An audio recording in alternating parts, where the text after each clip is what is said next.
The ball. This is News Talk. Now you're welcome back. So sport is coming back in various guises, and that includes boxing. The plan on Sky Sports is to have effectively a month-long festival of sorts in literally Eddie Hearn's back garden. That is what they're planning to do. Week 1 kicks off this Friday, and it's staged at Matchroom HQ in Essex, i.e. Eddie Hearn's back garden. There's Irish interest throughout. On the very final weekend, which will be the 22nd of August, Katie Taylor will fight Delphine Persoon. And on week 3, which is the 14th of August, Eric Donovan is going to be in action. He's going to take on the highly touted Commonwealth champion, that's Zelfa Barrett, in week 3, August 14th. So, just over 2 weeks away, and we'll be into fight week. And I'm very happy to say Eric's on the line. Eric, how you doing? Great to have you with us. Good evening, Joe. Delighted to be with you. Yeah, I'm sure. And delighted to have this fight suddenly on the horizon. This is, 15, 16 days away. It's live on Sky Sports. There's going to be a lot of attention. I suspect when you've been in here at various points talking about the kind of opportunity you were hoping for, this is the kind of thing you had in mind. Absolutely. Never saw this coming, but it's the kind of thing that you hope for in the back of your mind. You know, when you're going out and you're doing your morning runs and you're doing your hard grafting throughout the lockdown with no particular kind of end goal or target in sight. You're just trying to just keep the engine running and hope that something, will look upon your career favourably. And then, I changed managers just in the last couple of months, and Mark Dunlop, I have to say, his reputation precedes him. He rang me up during lockdown. He said, Eric, just keep training, man. And there's a flight ban on international opponents still, so there's a very good chance that all these BT Sport and Sky Sports cards are going to need English and Irish fighters. And you're a candidate for many shows and many opponents, so just keep ready and keep waiting and keep in shape. And then he came back to me a couple of weeks later and mentioned a load of different names to me, and I was just like, yes, any of them. And then so Zelfa Barrett's name popped up, and I was like, 100%. Let's get it on. And thankfully now I have this opportunity, which is it's amazing. Yes, I'm sure. So how's training been going?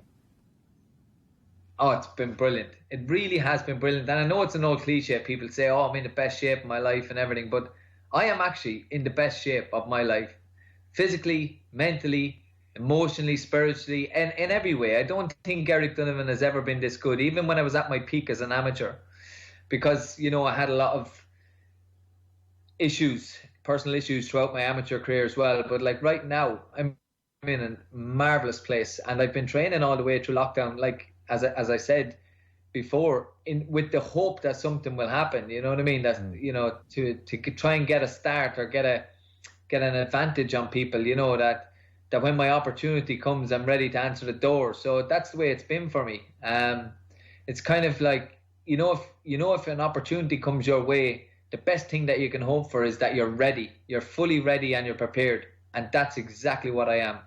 And have you been able to work with Kenny Egan of late and be in touch with him and actually work on your boxing skills and sharpen up that way, as well as the fitness side of things?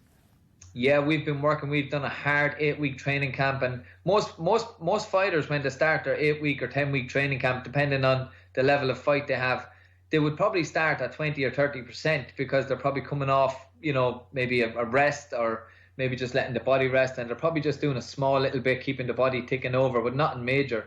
But I've been having a good level of fitness up. I've been starting this camp at about 70%. The only thing I hadn't been doing was sparring. So once we got the all clear and we got the official announcement of the fight, we started honing in on our craft and started arranging sparring. And I'm up to 98 rounds of sparring, and I have 2 spars left, which will bring us to 110 rounds of sparring before the fight.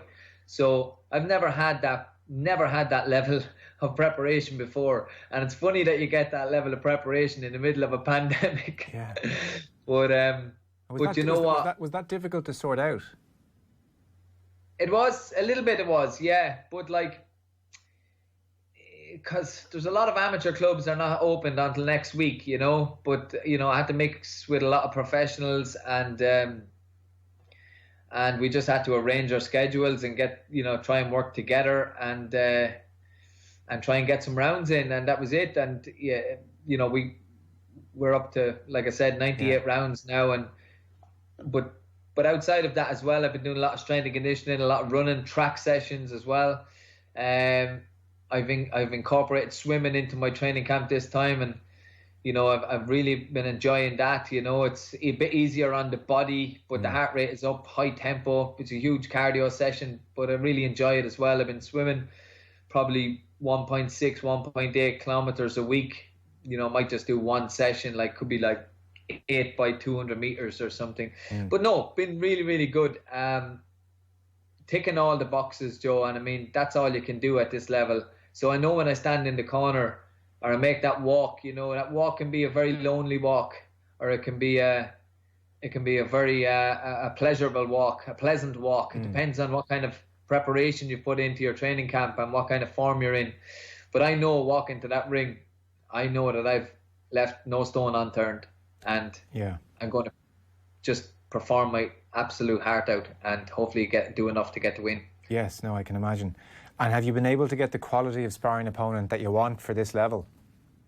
Yes, I have actually. Yeah, I've been. Victor Rabi is a professional boxer from Ireland. Here, he's undefeated after I think he's 8 or 10-0. He's a Celtic champion as well, so he's up a much higher division. So I've been working with him, doing a good few rounds with him, and he's quite similar to Zelfa Barrett's style, but he would be a lot heavier than Zelfa Barrett as well. So we got that advantage of working with him. But I've been working with some amateurs as well, who are very, very, very, very classy amateurs. So sometimes when you get in with professional boxers, they might not work you to the level that you want to work. Then you can get in against amateurs, and they always work at a speedy pace, and they're competitive. So there's been no kind of how would you say, kind of a lackluster rounds. Everything I've done, the 98 rounds that I've had, were extremely high tempo, high intensity, and just loads of learning in it. And I feel that that's the groundwork you need for a fight of this magnitude. And you're moving up a few pounds as well in weight. Is that any great disadvantage to you? Excuse me. I'm actually moving up to 4 pounds, but it's not a big shift, I'm the featherweight champion of Ireland, which is 9 stone, but this fight was put to me at 9 stone 4 pound. Most boxers would come down a stone anyways to their weight category. During the training camp, they would come down about a stone or maybe 14, 16 pounds. Unless you're really completely ill-disciplined, you'd be coming down 20 pounds or whatever, it depends on what kind of a lifestyle you live. But so yes, it is a bit heavier than the weight category that I've been campaigning at, but it's not much of a difference really. It's not much. But but can I go back down to featherweight? Absolutely. If a big fight comes up for me at featherweight, I'll take that either. So 9 stone or 9 stone 4, which is featherweight and super featherweight, I'll take any big fights or any opportunities that come in between those two weights. Okay. So you're fighting Zelfa Barrett. He's 26, 27 years of age. Actually, happy birthday to you, by the way. Thank you. 35. It doesn't get any easier. So Barrett's been talked about by Eddie Hearn, certainly, as someone who can capture the imagination in Manchester and become almost, the city's star boxer over the next couple of years. He's the Commonwealth champion at the moment.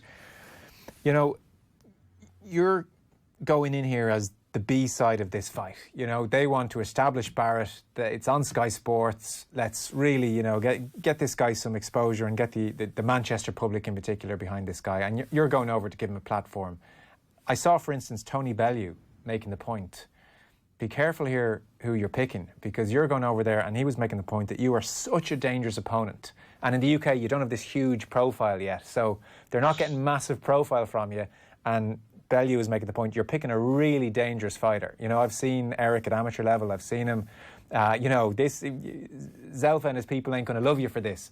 But that's your mission almost, to go over there, over to Eddie Hearn's back garden, literally, and upset this whole thing. Yeah, I'm under no illusion that I'm the B side, that they're bringing me over to lose, basically. Eddie Hearn is a businessman. He's a very, very astute businessman, very, very clever, very great boxing promoter. I think he's done amazing things for the sport of boxing. You look at Manchester, where Zelfa Barrett's from. It's a huge boxing nation, a huge boxing city. Yeah. It's had some unbelievable boxers down through the years. Ricky Hatton, Scott Quigg, Anthony Corolla. Yeah. All these guys have just hung up their gloves now. So Eddie Hearn has invested in Zelfa Barrett. He's looking at the next Zelfa Barrett being the next big ticket seller in Manchester, and so this is his first fight for the Matchroom card under the Matchroom umbrella. I think he likes to put on a show. He's a bit of a showstopper. He has a lot of knockouts to his name. He's a classy fighter. I like him. I think he's good. I'm a fan. And would have enjoyed watching him. And I don't think if you don't enjoy watching him, then you can't call yourself a boxing fan. But when this fight was put to me, I just said yes straight away, 100%. I've been on your show so many times talking about, boxing's, where do I go? Was it even worth coming out of retirement? I'm at a crossroads. It's a hard sell in Ireland at the moment. I boxed live on TG Catter, sold about 400 tickets personally. There was huge viewers. I got great feedback, and I was thinking, okay, this is great. My career is going to take off now, and maybe I might get a chance to kind of relive or experience some of the famous nights that Bernard Dunn and that have experienced during their careers, and maybe post European title fights or whatever. But you know what? I never fought in Ireland again since that. I never had another fight in Ireland since that. I boxed in York Hall in London, I boxed in Glasgow, and I boxed up in Belfast. And I've just come to the realization that, it's probably not going to happen for me in Ireland now. But if anything comes up, I have to jump on it. And then this came up, and I'm preparing for it, and I'm ready for it, and I'm under no illusion it's going to be a serious test. Zelfa Barrett is a top-class fighter. He's a real contender, but he's never boxed anybody like Eric Donovan. Never. He's never been in the ring. He looks good against some of his opponents, his recent opponents who had very good records, and he looked class against them. But I just thought that their boxing ability, their footwork, they were standing in front of him like big heavy punch bags. Anyone can look good when you stand in front of a fighter. I'm going to be his worst nightmare in the ring because I am preparing for this, and I know that this is my redemption story, and I believe that on the 14th of August it's going to be me meeting destiny, and I cannot wait for it. He's going to have to produce something extremely ungodly, special, if he's going to get if he's going to get the win on me. I'm telling you that now. And Eric, do you like to sit down with Kenny or on your own and watch a lot of footage of an opponent like Barrett and work him out? Have you spent time doing that? Yeah, but not too much, Joe. I wouldn't watch too much because, like I say, you can overemphasize stuff, and you can make him out to be better than he actually is. I always look at I have a look at a fighter. I look at their boxing IQ, their footwork. How are they under pressure? What kind of opponents that they're up against? I look at a couple of fundamentals, very, very important things. His footwork is good. His boxing IQ is good. He knows how to handle himself. His defense is good as well. So he's a hard code. He's going to be a hard code to crack. But then I look at the opposition, and the opposition haven't really been great. And then he has one blemish on his record, one defeat, and it's against a guy called Ronnie Clark, who is a southpaw. I'm a southpaw. And I watched how Ronnie Clark beat him. Ronnie Clark was not a world-class amateur or anything. He switched over from kickboxing to professional. So I know that you can't kind of just take too much from one fight, but I've seen enough of Zelfa to know where there's areas that I can exploit. But again, this is a high-level fight. So even in my past fights, if I had the ability to, or let's say, for example, if I didn't perform to my full potential and just put in a 70-80% performance, there's probably still a good chance I would have won my fights. But if I don't put in a top-level, high-level performance against Zelfa Barrett, then he will get my scalp, if you know what I mean. Yeah. There is no room for error here. This is a big fight, and the winner of this fight is going to, doors are going to open for them. And I know time is probably more on his side than it is on mine, and I just would love to get the win on the 14th, and I think, God knows where that could put me. Yeah, and look, you're still a young, fit 35, it's not like you're an old 35 by any means. He was talking about you, and I don't actually misrepresent him, because he said a lot of really good things about you. I know he said, I know Eric's a really good fighter. He has a great, great amateur pedigree. He's beat all the people he should be beaten in his professional career. I know he's got good backing. He's versatile. I know he can come out different ways when he fights. Credit to the guy. I respect him. I respect him as a person. I respect him as a fighter. On paper, this guy is a good fighter, undefeated, etc. So he said lots of nice things about you. He had one interesting comment, though. He said, Eric's 35, time is not in his hands. He's going to have to come out and make a statement, all guns blazing in this fight. He's got to. That's what we're expecting. I don't know if you'd seen that. So that's what he's anticipating. He feels there's almost a pressure on you to make a statement, and he's going to almost let you make your mistakes for him. No, I don't think there's any pressure on me at all, because, hold on, only 4 years ago there I was retired from boxing. He's after signing big. He's after signing a big contract with Matchroom, and he's their new kid on the block. They've heavily invested in him. They've invested a lot of money in him, I believe. And he's I talk about him being a bit of a showstopper, a bit of a banger. And most of his fights, his 21 or 22 fights, have been in packed arenas. And he's not going to have that. He seems to feed off the crowd, and he's been in the home corner all his career. I've been on the road. I've went on the road. I've went on my travels, not only with Ireland and across, with the Irish boxing team, traveling all the time, but as a professional, I've been on the road as well, and so I'm used to it. And I just don't know. I think the empty arena is going to have a bigger negative impact on him, more so than me, because I think he feeds off that. And he's probably, now I have to say this, he has been very respectful, and he's a nice guy, and I'm very fond of him as well, and there's no trash talk here. But he knows that this is a big, big fight, and I know it's a big fight. But I'm not going to fall into the traps and into his trap. And from round one, he thinks I'm going to come out swinging the kitchen sink at him. Not a hope, not a chance. I'm a boxer, and this fight is over 10 rounds, and I'm going to do what I do very, very well, and I have done very, very well. Is use my boxing intelligence, use my boxing IQ. This fight is not going to be won in 3 minutes. This is a half an hour of boxing, 10 3-minute rounds. And I've prepared for 10 3-minute rounds. And if anything else, if it's an earlier night than that and I get a stoppage or a knockout, that's great. I'd be absolutely thrilled. But I've prepared to beat this guy over 10 rounds. And I know how to beat him. And all I got to do is stick to my game plan. And at the end, leave it up to the judges. But I think over 10 rounds, I should do enough to beat him. Well, it struck me that that's what you would say, and I would feel the pressure is more on him to make a statement. All you have to do is go over there and win. It doesn't matter how you go about it, whereas he probably wants to make a bit of a statement and capture the imagination. And look, maybe you try and project onto others what's actually going on in your own head.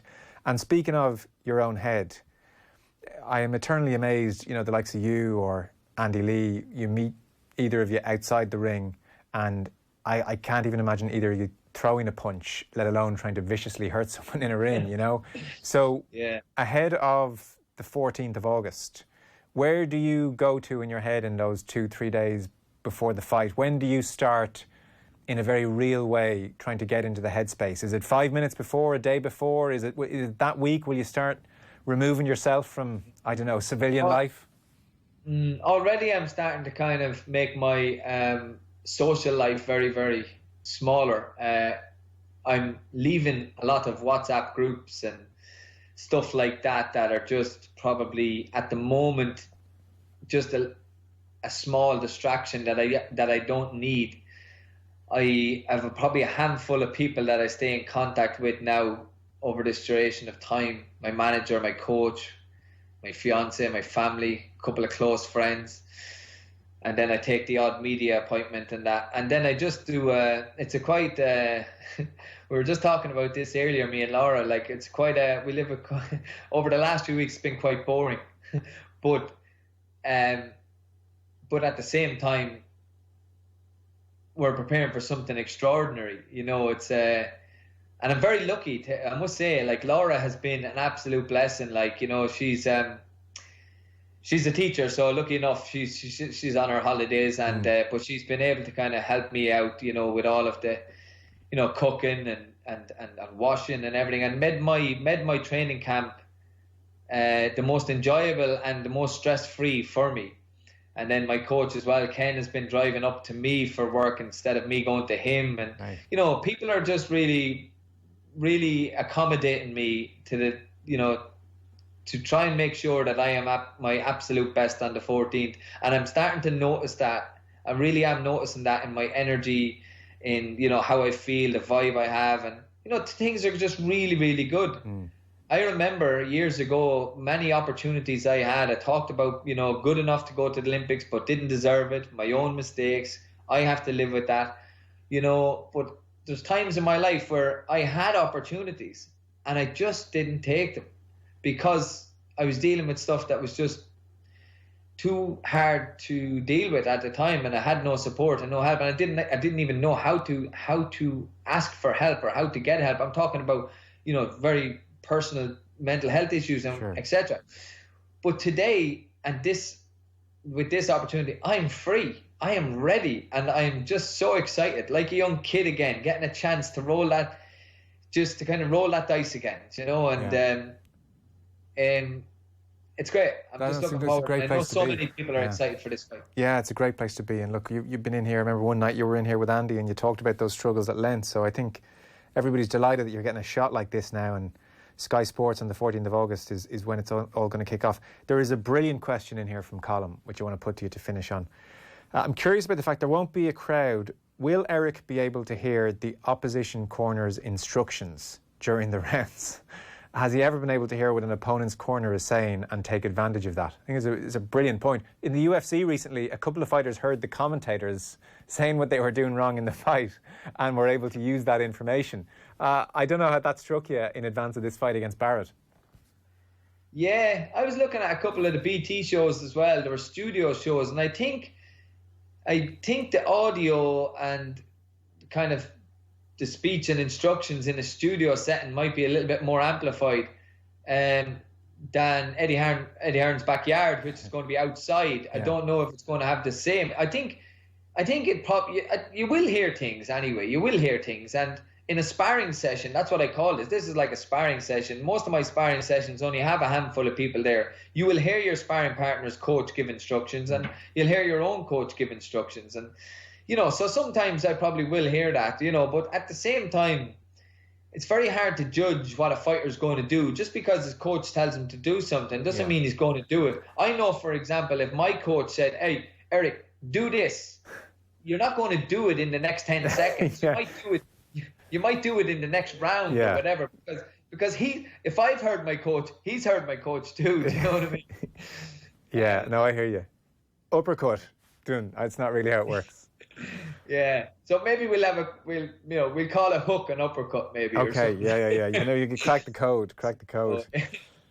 Well, listen. So, I mean, best of luck. Where do you get changed, by the way? Is it like Eddie Hearn's Jacks? I mean, how's this all going to work out in the night? It's kind of mad. Like, we're flying out on Sunday, the 9th, I think, and then Monday I'm getting my COVID test. And Tuesday is the media workout, Wednesday is the press conference, Thursday is the weigh-in, and Friday is the fight. So it's all pretty quick, but we can't leave our hotels. We were in our hotels and we have to stay there for the whole duration. And so it's pretty regimental, and very serious stuff. Yeah. Like even at the moment, I'm trying to avoid everybody for the whole COVID reasons and stuff like that as well, so just trying to make sure that nothing gets in the way of me and this opportunity. Well, listen, man, I suspect I may not be talking to you in advance of the fight. I couldn't hope more that a certain result goes a certain way. I can't think of anything else this year I'd love to see happen. It's right up there. So go well. I hope it all goes to plan. Give him hell. Best of luck. Thanks, Joe. All right, see you later. Eric Donovan there, 14th of August, Sky Sports. Take a break. Off the Ball on News Talk.